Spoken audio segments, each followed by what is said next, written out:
আরও একটি রিপোর্টিং আপনাদের স্বাগত। আমরা রয়েছি জয়দেব কেন্দুলি, আমাদের সাথে রয়েছে রবিজিৎ।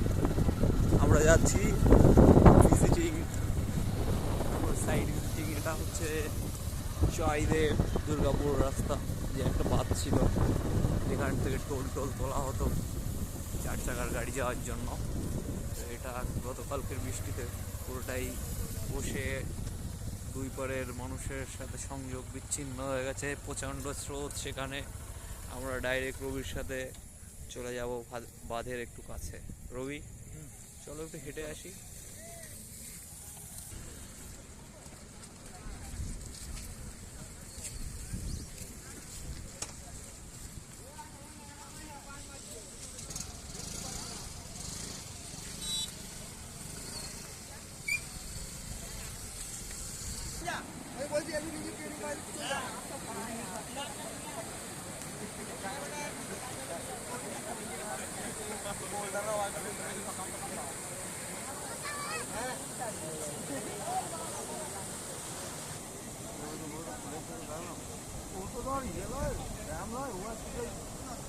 নদী হয় ওটাই এরকম পুকুর আছে রাজভবনের যে পুকুরে মাছ সেই মাছ যত নেমে ওটা যখন